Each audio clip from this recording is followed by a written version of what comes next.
Na década de 90, Earl Stiggin esteve no Brasil e ele foi o instrumento que Deus levantou em 1966 para um grande avivamento na África do Sul, um dos maiores avivamentos do século XX, Missão Quacisabanto. E quando ele aqui esteve, nós perguntamos para ele: o que o senhor entende por avivamento e qual é o caminho que devemos seguir? E ele nos respondeu: avivamento é preparar o caminho do Senhor para que ele se manifeste.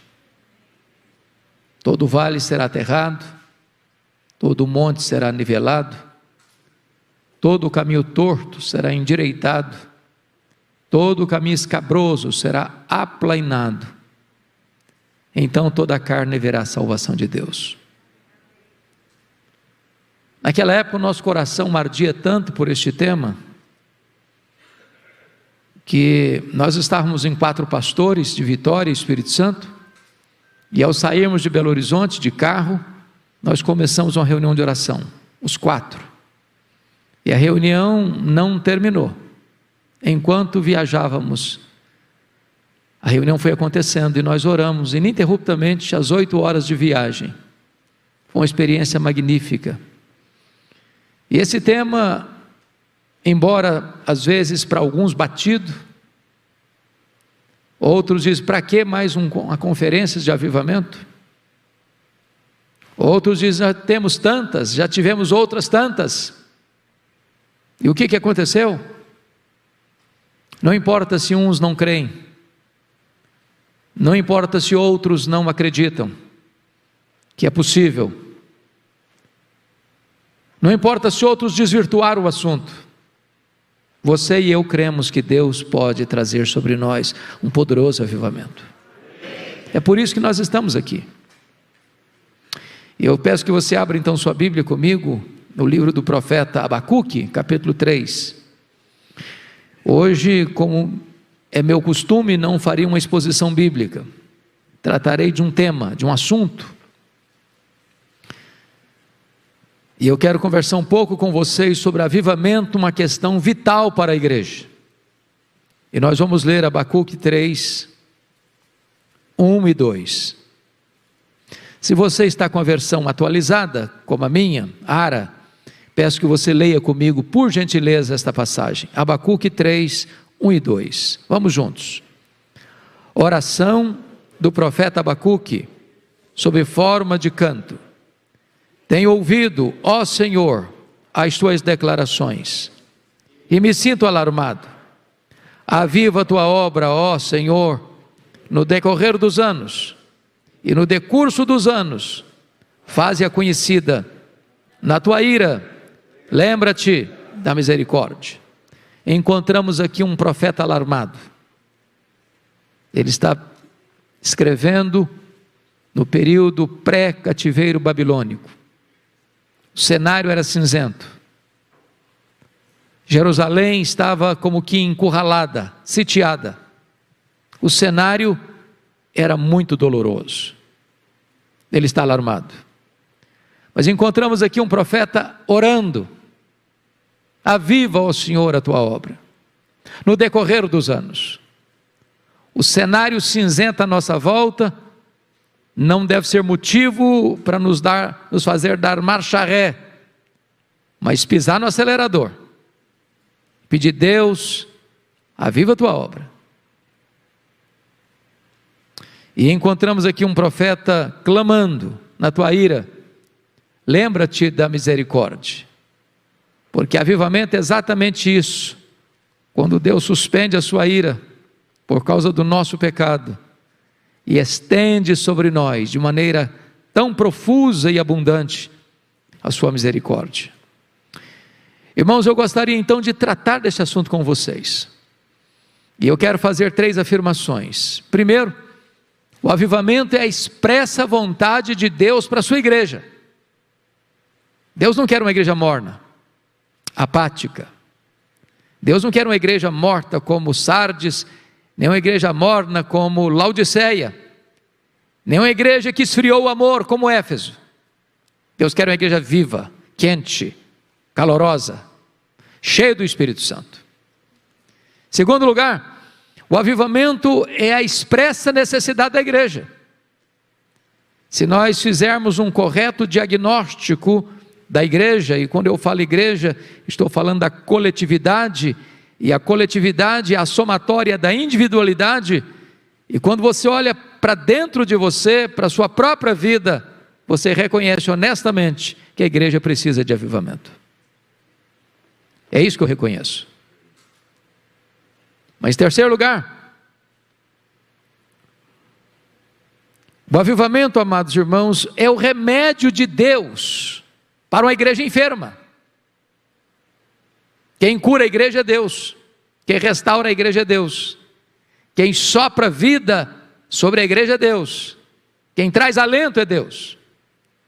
E é curioso que todos os avivamentos aconteceram em tempos de crise. Avivamento é buscado exatamente quando a igreja percebe que ela está vivendo uma crise, ou uma sequidão, ou uma aridez, ou uma perseguição, ou uma espécie de encurralamento do mundo perseguindo. A igreja se humilha, a igreja clama, a igreja chora, a igreja se arrepende e Deus derrama sobre ela do seu Espírito. Hoje eu quero tratar de alguns pontos com vocês. O primeiro ponto que eu quero tratar é sobre a necessidade do avivamento. E pensando na necessidade do avivamento, eu quero tratar de dois aspectos. Primeiro, o avivamento é necessário por causa da polarização, a crise das polarizações. John Stott escreveu um livro pequeno, mas extremamente relevante, Cristianismo Equilibrado, é o título do livro dele. Se você não leu ainda, busque esse livro, Cristianismo Equilibrado. E ele diz que o problema da igreja é o problema da polarização. Por exemplo, há igrejas que têm doutrina, mas não crescem. E há igrejas que crescem, mas não têm doutrina. Igrejas ortodoxas, mas estão áridas e secas. Igrejas que não zelam pela doutrina, explodem de crescimento numérico, não estou falando de crescimento saudável não. Você vai encontrar nos Salmos a figura da vinha murcha, ou você vai encontrar no Novo Testamento a figura da figueira com folhas, mas sem frutos. Você vai encontrar outra polarização, uns têm caráter, mas não têm carisma, outros têm carisma, mas não têm caráter. Parece-nos que aqueles que mais primam por caráter, desprezam o carisma, aqueles que correm atrás do carisma, tantas vezes tropeçam no caráter. As duas coisas precisam caminhar juntas. Quer ver outra polarização? Os que sabem, quase não fazem. Os que não sabem, fazem quase tudo. Se você for olhar a agenda evangelística, aqueles que mais têm conhecimento são os que menos evangelizam. Aqueles que têm mais acervo teológico são os que se contentam em ficar confortavelmente dentro de seus templos. Aqueles que são neófitos na fé ou quase analfabetos nas questões mais profundas do cristianismo são aqueles que gastam as solas dos seus sapatos mais do que o assento dos seus bancos. Mas é importante ainda outra polarização. Jesus diz assim: errais, não conhecendo as Escrituras e nem o poder de Deus. Tem muita gente hoje que é doutor nas Escrituras, mas analfabeto do poder de Deus. Tem muita gente que quer ser doutor do poder de Deus, mas é analfabeto das Escrituras. As duas coisas não podem caminhar separadas. O poder de Deus precisa vir com Escritura, e Escritura precisa vir acompanhado do poder de Deus. Tem gente que é ortodoxa na doutrina, mas é liberal na ética. Se você olhar, a teologia está boa, subscreve somente doutrinas profundamente consolidadas nas Escrituras, mas você vai ver a vida dela, a vida não acompanha o que ela crê. Há um abismo entre o que se professa e o que se vive, entre o que se crê e o que se pratica, entre o credo e a conduta. Meus amados, quando existe essas polarizações, é uma evidência, claro, que a igreja está precisando de avivamento. Por exemplo, me permita dizer outra coisa, nós temos uma boa teologia de oração, mas oramos pouco. Aqueles que não têm uma boa teologia da oração, oram mais. Alguns dizem que, se você é daquela pessoa mais sensível que chora, você é uma pessoa que não pensa, que não tem massa cinzenta. Se você é daquela pessoa que chora, você é vazia.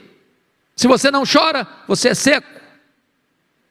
E nós vivemos aí nessas polarizações, precisando de um sopro de Deus, que traga luz para a nossa cabeça, e traga fogo para o nosso coração, que traga compromisso com a verdade, e que traga piedade no seu pacote, que seja uma igreja fervorosa na defesa da ortodoxia, mas não perca o seu primeiro amor. Essa é uma razão por que nós precisamos de avivamento. Mas em segundo lugar, nós precisamos de avivamento dentro da necessidade por causa do crescimento tímido de tantas igrejas. Irmãos amados, o Instituto Moody fez uma pesquisa e descobriu que apenas 5% dos crentes já levaram alguém a Cristo. 95% dos crentes nunca tiveram a experiência de ganhar outra pessoa para Cristo. Se fosse um fenômeno biológico, a raça humana estaria em risco de extinção. Só para fazer um levantamento, em 1959, a Igreja Presbiteriana celebrou o seu centenário. Esteve aqui Edwin Orr, que é uma das maiores autoridades de avivamento na época, e até hoje, ele é conhecido como uma das maiores autoridades sobre esse tema no mundo. Em 1959, a Igreja Presbiteriana do Brasil era a maior denominação evangélica dessa nação.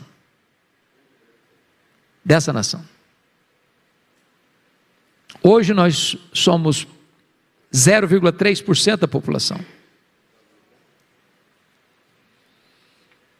Somos 28 anos mais velha do que a Igreja Presbiteriana da Coreia.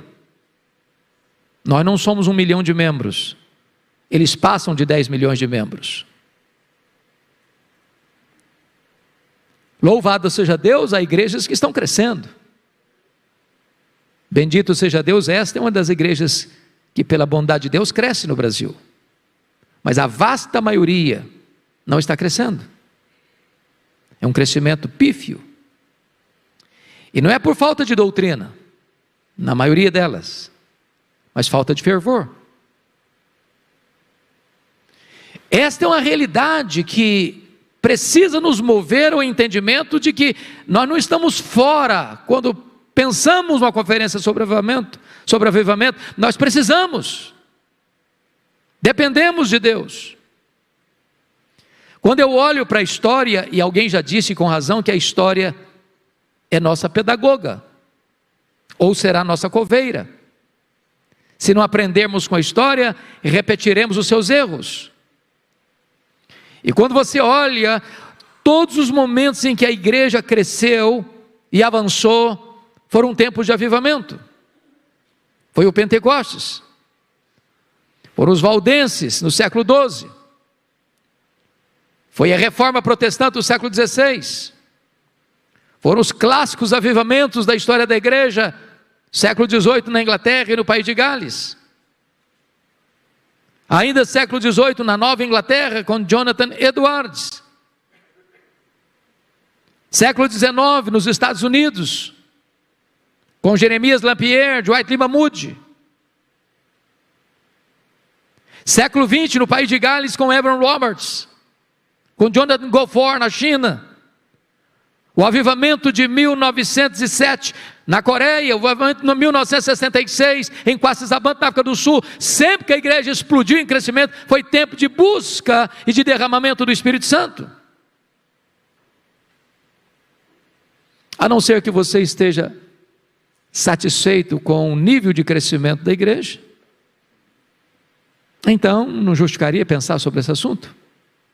Mas se você quer mais, se você está inconformado, se você acha que a igreja precisa avançar mais, e colher mais, e plantar mais, e colher mais, experimentar coisas maiores de Deus, então nós precisamos de avivamento. Mas me permita agora o segundo ponto da minha mensagem. Primeiro, a necessidade. Agora vamos ver em segundo lugar, a confusão sobre avivamento. Irmãos, essa palavra precisa quase que ser redefinida em alguns dicionários evangélicos por aí. Tem muita gente que acha que avivamento é maluquice.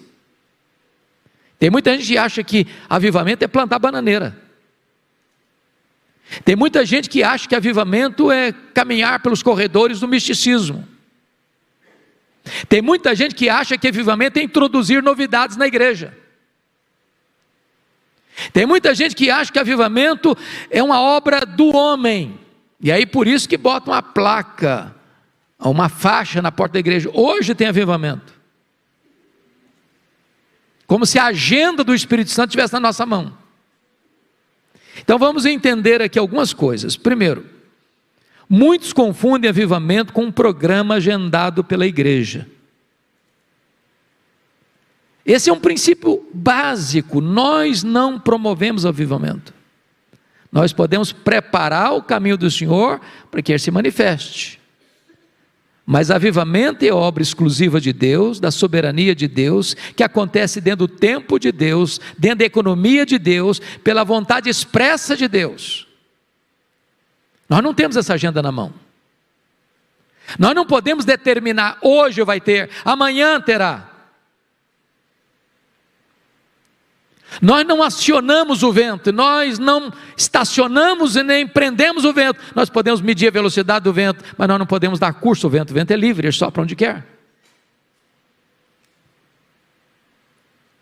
Então, quando você vê hoje, em tantos lugares, crente marcando o dia de milagres, gente decretando para Deus em oração, e gente liberando o Espírito como se o Espírito estivesse preso, como se nós pudéssemos dar vazão ao Espírito para ele agir, como se o Espírito Santo dependesse de nós para agir. Não, o Espírito Santo é Deus, o Espírito Santo é soberano, o Espírito Santo é livre, ele sopra onde quer.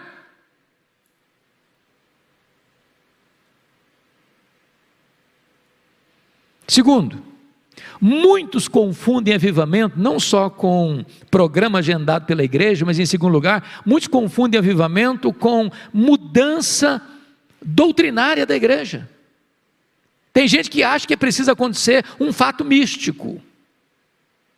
Tem gente que acha que para você experimentar avivamento, você tem que jogar o seu arcabouço doutrinário, teológico na lata do lixo. Já escutei gente dizendo o seguinte: doutrina atrapalha a igreja. Doutrina é um problema para a igreja. Como assim? Doutrina é verdade. É a verdade de Deus, é a verdade da Escritura. Não há genuíno avivamento sem que ele passe pelas Escrituras, pela verdade. Então aqueles que querem avivamento, e em nome dessa busca do avivamento, querer jogar fora a verdade, jogar fora as grandes verdades das Escrituras, que nós chamamos de arcabouço doutrinário, se equivocam, porque o Espírito Santo tem compromisso com a verdade. Ele é o Espírito da verdade. Eu nunca me esqueço, certa feita eu estava pregando numa capital brasileira, e uma moça se aproxima de mim e disse assim: ô pastor, eu estou deixando a nossa igreja, porque eu quero uma igreja que me empolgue. É mesmo, filho? Você quer uma igreja que empolgue você? Quero. Mas o que você quer dizer com isso?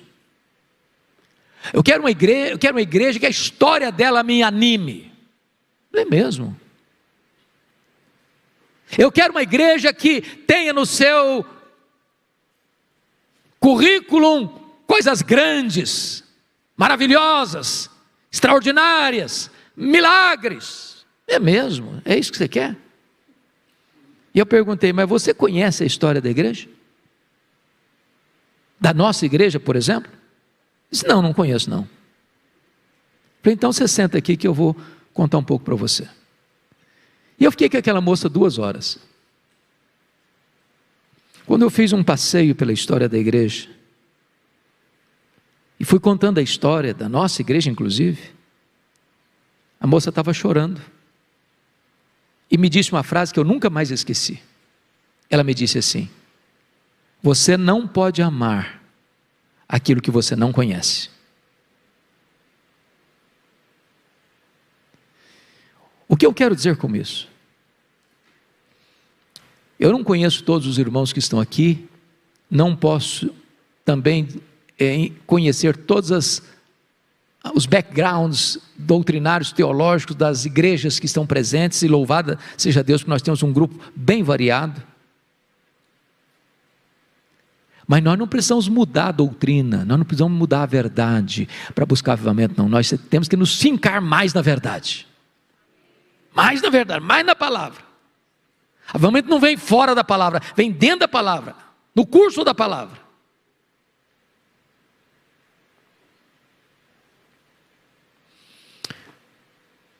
Por exemplo, você nunca encontrou, estou certo de que você nunca encontrará uma igreja liberal experimentando avivamento. Nunca. Onde o liberalismo teológico entra, ele mata a igreja. Não tem antídoto, não tem anticorpos. No momento em que a igreja chega e diz, não, esse livro aqui não é a palavra de Deus, inerrante, infalível, suficiente, inspirada, acabou, não tem mais o que pregar. E o liberalismo matou a igreja na Europa, está matando igrejas na América do Norte, está matando igrejas no Brasil, e mundo afora, e vai continuar matando.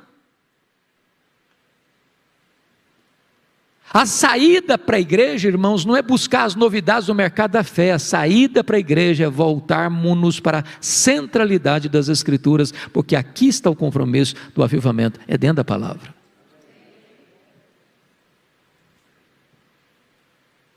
Mas em terceiro lugar,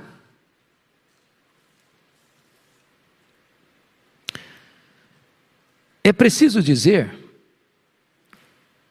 o que não é um avivamento então. Vamos lá, vamos pensar um pouquinho. Primeiro, avivamento não é ajuntamento de uma grande multidão. Tem muita gente que fica impressionado com a multidão, né? A Bíblia chega a dizer que multidões seguiam a Jesus. E numa das feitas, Jesus começa a pregar, e está registrado isso lá em João capítulo 6, e Jesus começou a apertar um pouco a tarraxa. Apertar a tarraxa. Daqui a pouquinho o auditório dele foi se esvaziando. E aí eu fico imaginando os discípulos pensando, se Jesus não deu uma maciada, vai todo mundo embora. Aí Jesus pergunta para eles assim: quereis vós também retirar-vos? E Pedro respondeu: Senhor, para que iremos nós? Só tu tens as palavras de vida eterna. Irmãos, uma grande multidão não é sinônimo de avivamento. Um grande ajuntamento não é sinônimo de avivamento. É possível ter grandes ajuntamentos por outro propósito, com outras motivações, buscando outras coisas, que não o próprio Deus. Por exemplo, 1 Samuel capítulo 4, relata uma grande multidão, com muita emoção, com reverberação tão grande que chegou a atingir o arraial do inimigo. Mas porque não tinha santidade, porque não tinha compromisso, porque a arca da aliança, embora presente, mas havia sacerdotes comprometidos com Deus, aquela grande reunião tornou-se uma matança do povo de Deus, o roubo da arca, a morte dos sacerdotes e o opróbrio da nação. Segundo, avivamento não é campanha de evangelização. que avivamento não é campanha de evangelização? Primeiro, porque na evangelização a igreja trabalha para Deus, no avivamento Deus trabalha para a igreja. Na evangelização, nós trabalhamos, a evangelização é para os não crentes, o avivamento é para os crentes. O avivamento não é para o mundo, não, o avivamento é para a igreja. Na evangelização, a igreja vai aos pecadores. No avivamento, os pecadores vêm à igreja. Correm sofregamente, sem que ninguém vá falar com eles, lá no campo, lá na boate, lá no bar da esquina.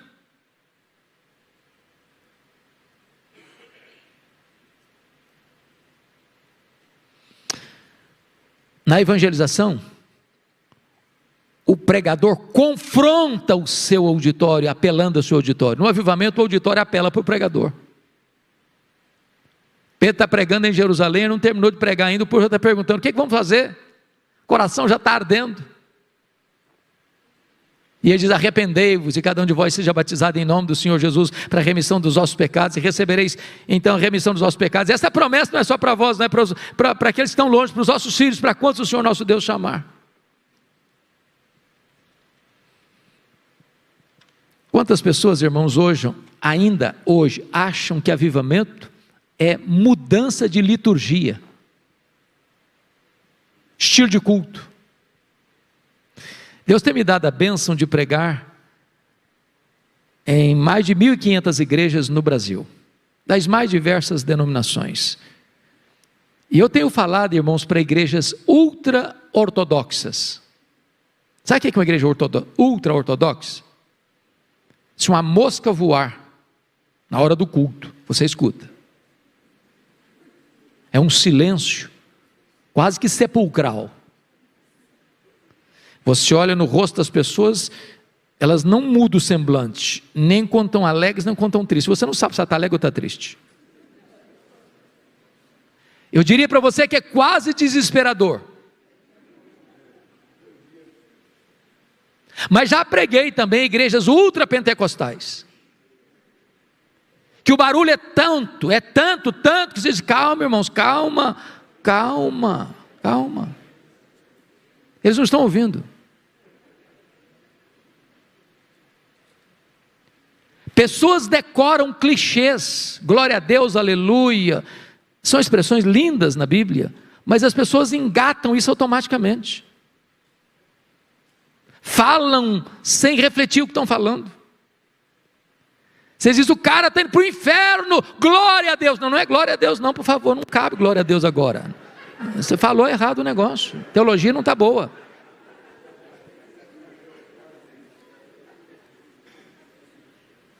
Tem gente que acha que avivamento eu me lembro da minha época, quando botar uma bateria na igreja, César, era uma luta, mais uma luta. Tem gente que achava que se tivesse uma bateria na igreja tinha avivamento, se tivesse guitarra tinha avivamento, se batesse palma tinha avivamento. Tem gente que acha que se tiver dança tem avivamento. Mas o avivamento não tem nada a ver com o estilo de culto. Avivamento é coração quebrado, é arrependimento verdadeiro, é fome de Deus, é oração, é santidade, é compromisso com a verdade, é visitação do céu, é sopro divino.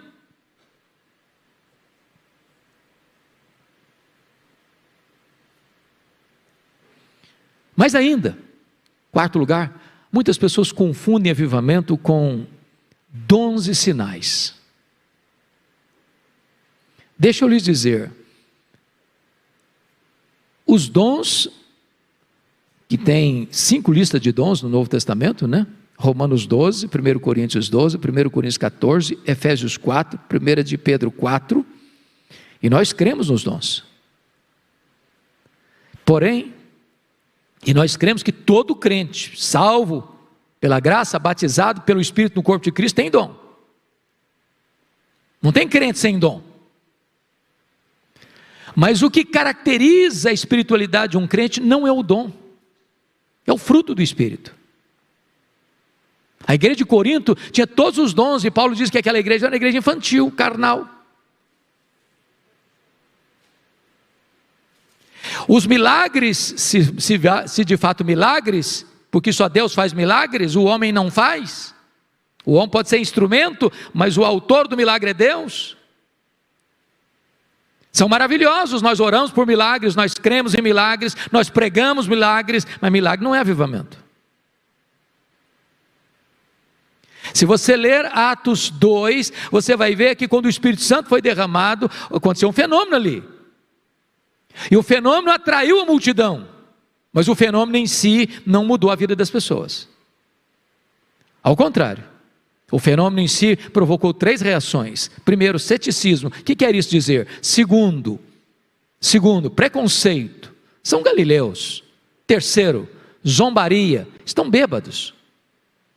Entretanto, quando Pedro se levantou para pregar uma mensagem cristocêntrica, é só ler Atos 2, e pregou sobre a morte de Cristo, sobre a ressurreição de Cristo, sobre a ascensão de Cristo, sobre o senhorio de Cristo, os corações se derreteram.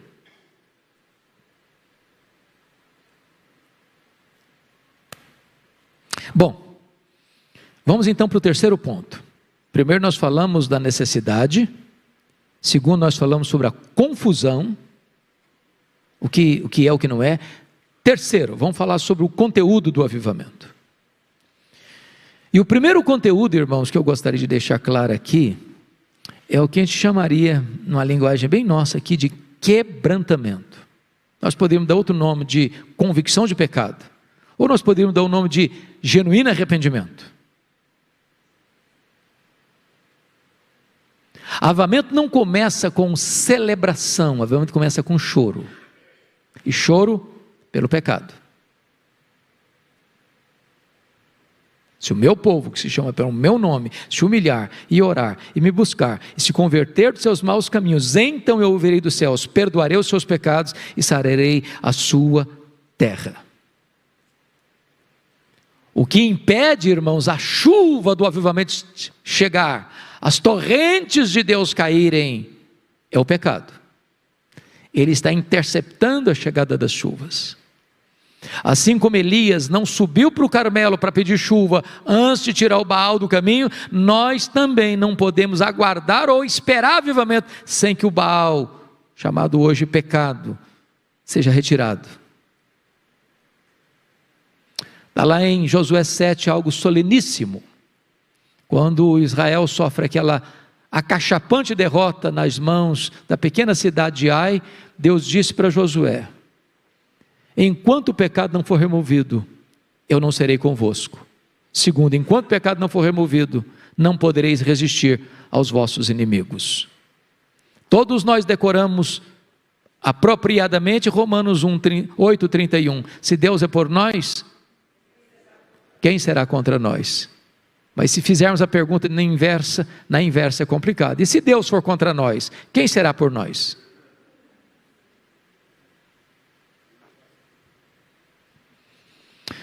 O que a Escritura nos ensina, irmãos, é que nós devemos voltar-nos para Deus de todo o nosso coração, rasgando o coração e não as vestes, porque aqui está o primeiro passo do avivamento: convicção de pecado. Segundo lugar, avivamento, o conteúdo do avivamento não é só o quebrantamento, mas também a vida abundante de oração. E eu desafio vocês a lerem a Bíblia, tanto o Antigo quanto o Novo Testamento, e a examinarem esses 20 séculos de cristianismo, e encontrarem um avivamento sequer, que não tenha sido precedido por oração, oração, oração. Sabe por quê? A Bíblia diz que Deus derrama água sobre o sedento, e torrentes sobre a terra seca. E notem vocês que não é sede de coisas, não é sede de bênçãos, não é sede de prosperidade, não é sede de riqueza, não é sede de sucesso, não é sede de fama, é sede de Deus. Então, antes de Deus fazer grandes coisas na igreja, pela igreja e através da igreja, Deus desperta a igreja para orar. Agora, não precisamos ser nenhum especialista, para detectar que na maioria das igrejas as reuniões de oração estão no CTI. As pessoas estão ocupadas demais para se ocuparem com Deus em oração. Por isso precisamos desse assunto.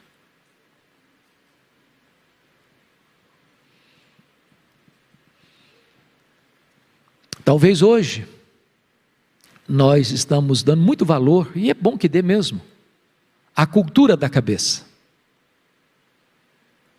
Eu não sou contra estudar, eu acho que nós estudamos pouco, mas às vezes nós temos fome de livro, mas não temos fome de Deus.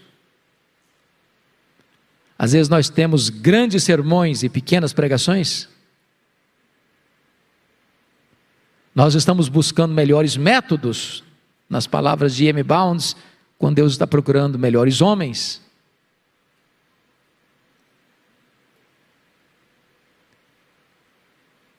E não é tanto o que você sabe, mas o quão disposto você está nas mãos de Deus para ser usado por Ele.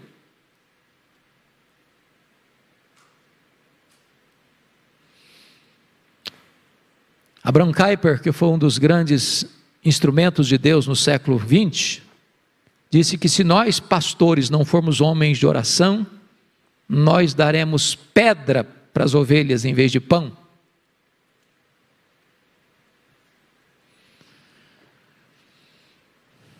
Eu quero só chamar a sua atenção então para esse ponto. Se nós queremos mesmo avivamento, se isso não é apenas tema de conferência, mas anseio da alma, nós precisamos rever a nossa vida pessoal de oração e a nossa agenda da igreja de oração.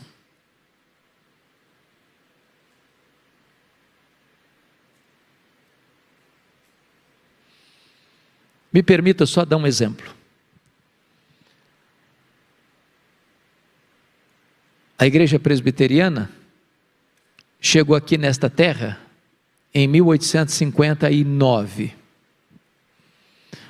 Os Estados Unidos naquela época estavam experimentando um poderoso avivamento. Em setembro de 1857, um missionário urbano, que era um comerciante, um vendedor, escreveu um folheto em Nova York, distribuiu para as pessoas ao redor do seu hotel, convidando os homens para orarem para o avivamento. A coisa foi tão linda que Moody chega a dizer, nas viagens que fazia de trem de norte a sul, de leste a oeste pelo país, que a nação inteira estava inflamada, que a nação inteira era uma reunião de oração. E aquele avivamento do século XIX acontece quando aqueles folhetos são distribuídos e os homens começam a vir. Na primeira semana um grupinho pequeno, na segunda semana um grupo maior. Em 6 meses tinham 10 mil homens orando por avivamento em Nova York. Como fruto desse avivamento, que tocou os seminários, e aqui nós temos pastores, aqui nós temos seminaristas, e talvez muitos de nós passaram por um seminário, e todos vocês sabem que nesse ambiente, às vezes acadêmico, mas muitas vezes também árido, a necessidade de um avivamento dentro dos nossos seminários, dentro das casas de profetas. E lá estava um jovem chamado Ashbel Green Simonton. Ele escuta o seu professor Charles Hodge pregando um sermão de apelo missionário, fruto do avivamento que estava acontecendo na nação. E ele com 26 anos de idade, sendo filho caçula, sua mãe já idosa e doente, ele diz: eis-me aqui, eu quero ir. E alguém disse para ele: isso é uma loucura, você sair de um país confortável, deixando uma casa confortável, a sua mãe já idosa, para ir para um país distante, você não conhece a língua, tem doenças endêmicas, é arriscado para você. E ele respondeu: o lugar mais seguro para um homem estar é no centro da vontade de Deus. E ele veio para cá. Chegou aqui no dia 12 de agosto de 1859.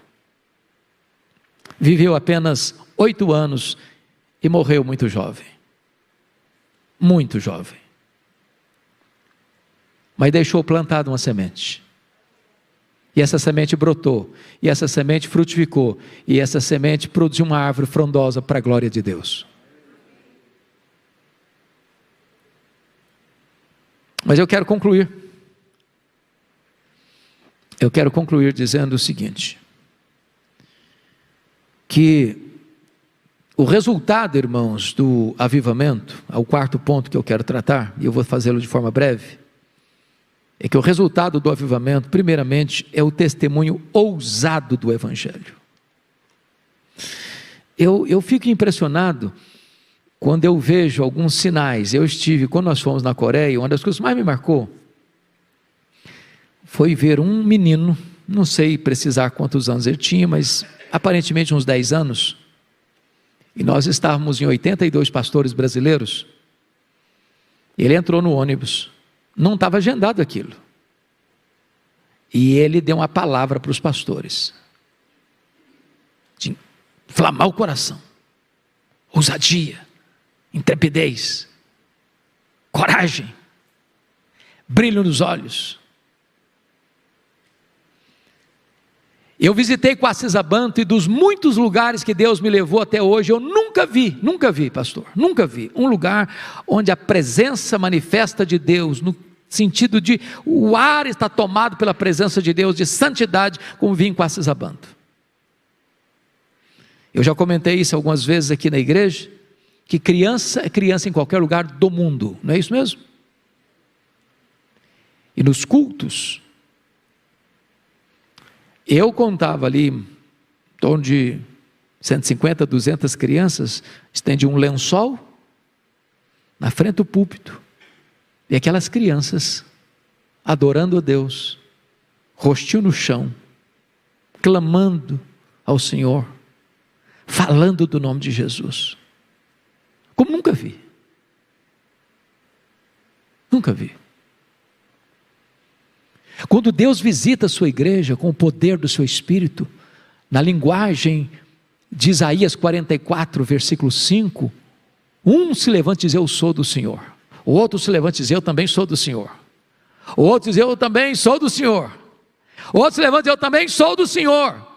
E o outro escreve na mão dizendo: eu também sou do Senhor. Agora imaginem vocês, irmãos, esse exército se levantando nas ruas, nas praças, nas universidades, nas escolas, nos hospitais, no comércio, na indústria,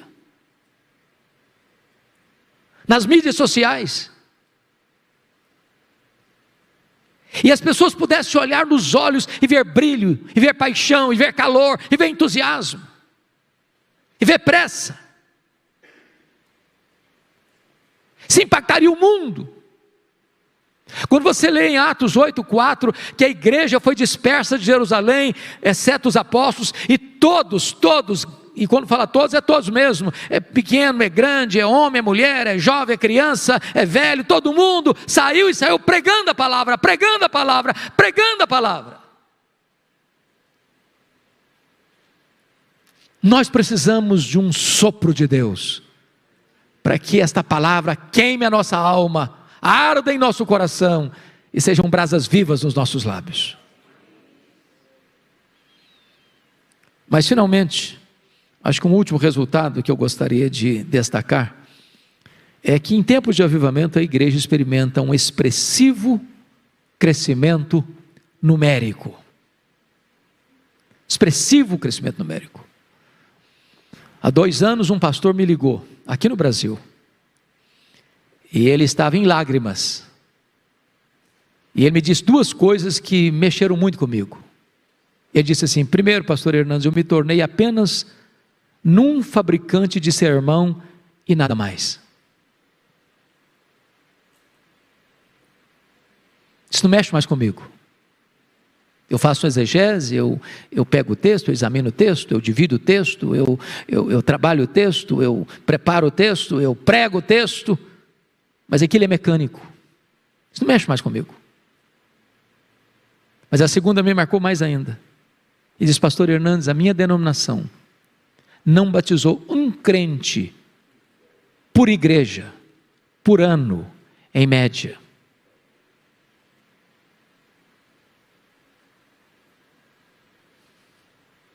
Precisamos do sopro do Espírito, irmãos. Precisamos do sopro do Espírito. Porque quando Deus sopra o seu Espírito, os descendentes de Abraão vão brotando como ervas, como salgueiros junto às correntes das águas.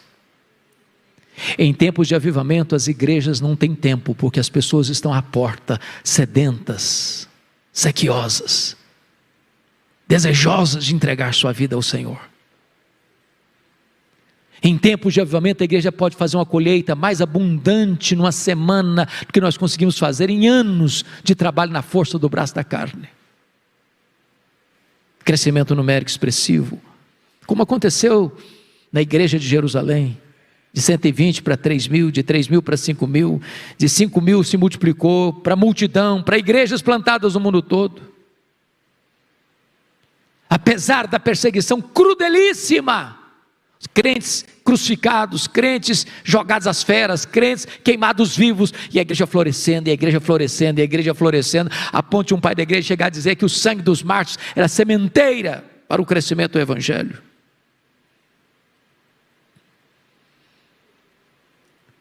Experimentar aquilo que aqueles 60 moços, 60 jovens de Oxford, 1739, reunindo, dia após dia, buscando a face de Deus, e de repente, na madrugada de 31 de dezembro de 1739, o Espírito Santo foi derramado sobre eles, e a igreja ganhou vida, e a igreja cresceu, e os pecadores vieram, e o avivamento varreu a nação da Inglaterra. Avivamento, irmãos, como aconteceu nos Estados Unidos em 1859, 1857, 1859, onde 2 milhões de pessoas foram agregadas à igreja. Avivamento com o país de Gales, 1904, onde mais de 600 mil pessoas se converteram em pouco mais de 6 meses. Avivamento como aconteceu em Quacisabanto, onde tive a bênção de ver um templo para 15 mil pessoas, construído numa fazenda, com 3 cultos por dia. Avivamento como aconteceu em 1907 na Coreia, e até hoje se colhe os frutos abençoados desse avivamento. Eu não tenho dúvidas, irmãos, de que as missões foram fruto de avivamento, seja Hudson Taylor na China, seja David Livingstone na África, seja John Hyde na Índia, seja o apelo de Alexander Duff na Escócia, para que os jovens se levantassem para ir para a Índia. Hoje, agora, é tempo de nós buscarmos um avivamento. O que é maravilhoso é que Deus não age como age o homem. O homem gosta de procurar coisas grandes, pensa numa instituição grande, pensa em uma figura humana de destaque. Deus não passa pelas vias oficiais tantas vezes. Deus pode pegar um adolescente, Deus pode pegar uma mulher, Deus pode pegar uma pessoa muito limitada em conhecimento, porque Deus está lá do céu olhando e procurando um homem, uma mulher, cujo coração seja totalmente dele. Alguém que seja um graveto seco a pegar fogo. E alguém já disse que se o graveto seco pegar fogo, até lenha verde começa a arder. Então nós vamos ter um tempo de oração, buscar a face de Deus. Vou pedir ao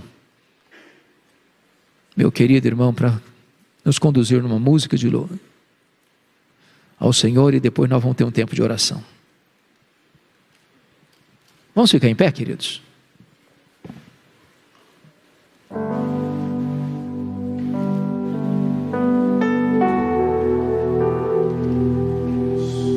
Que nós precisamos, queremos mais do Senhor.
Aleluia. Irmãos, vamos nos assentar. Vamos ter um tempo de oração. Eu não sei como vocês têm feito, se dupla de oração, é isso? Dupla de oração. Então vamos fazer isso. Tempo de oração, tempo de busca. E depois eu vou quebrar o silêncio e fazer a última oração.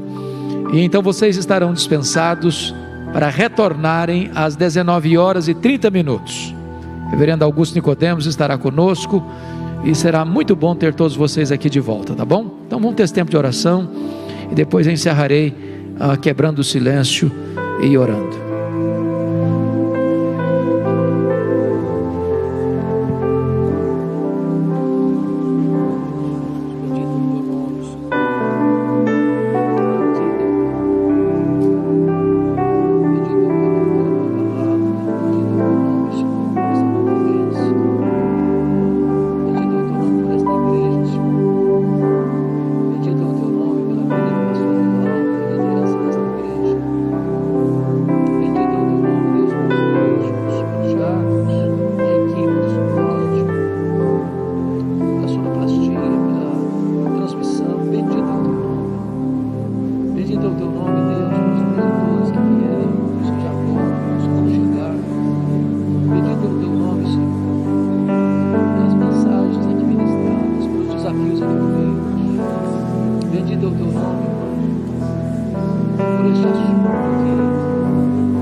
Ó Deus de toda graça,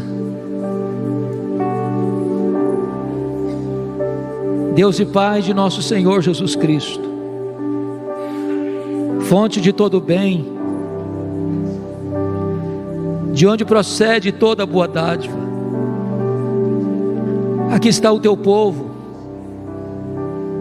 a vinha que tu plantaste, o teu rebanho, aqueles a quem tu amaste, mesmo antes da fundação do mundo, aqueles a quem tu atraíste para ti com cordas de amor, aqueles que foram contemplados por tua graça salvadora e selados com o Espírito Santo da promessa, aqueles que foram chamados ovelhas, porque fazem parte do teu aprisco e do teu rebanho. Viemos aqui, Deus, porque a nossa alma anseia por ti. Tu tens nos cumulado de bênçãos materiais, terrenas, temporais. Somos gratos por isso. Mas Deus, as bênçãos não podem substituir o abençoador. A nossa alma anseia por ti. O nosso coração te almeja. Nós precisamos de ti mais do que o ar que respiramos. O nosso clamor nesta tarde é que tu venhas, que tu fendas os céus, que tu desças, que tu inflames o nosso coração como o fogo faz inflamar os gravetos e ferver as águas. Por amor do teu nome, Deus, remove toda resistência do nosso coração. Tira, Deus, as barreiras que nós mesmos construímos, reservas que nós mesmos levantamos. Quebra a dureza do nosso coração. Por amor do teu nome, Deus, sopra sobre nós o teu sopro. Tira as cinzas, Senhor. Acenda as brasas, inflama dentro de nós um fogo santo. Reaviva a tua igreja, ó Deus. Desperta o teu povo. Reanima a tua igreja, levanta a tua igreja na força do teu poder. A tua igreja tem sido tantas vezes ridicularizada nas mídias sociais, nos mais diversos rincões desta pátria e nos mais diversos aspectos da sociedade, mas ela é tua noiva. Então, ó Senhor, por amor do teu nome, restaura a tua noiva, restaura a tua igreja, restaura a credibilidade da tua igreja, que ela tenha, ó Deus, na tua presença, genuíno arrependimento, que seja revestida, Senhor, com o teu poder, para se levantar com autoridade, com piedade, com vida plena, com vida cheia do Espírito Santo, para pregar com ousadia e com fidelidade a tua palavra. Dá-nos a bênção, Deus, de ver um tempo novo. Dá-nos a bênção, Senhor, de experimentar aquilo que outros povos já experimentaram. Nós não queremos apenas ouvir falar, nós queremos também viver aquilo que tu já fizeste tantas vezes em outros lugares. Então faz de novo, Senhor, na nossa vida, na nossa igreja, por amor do teu nome. É a nossa súplica e a nossa necessidade, em nome de Jesus. Amém. Amém.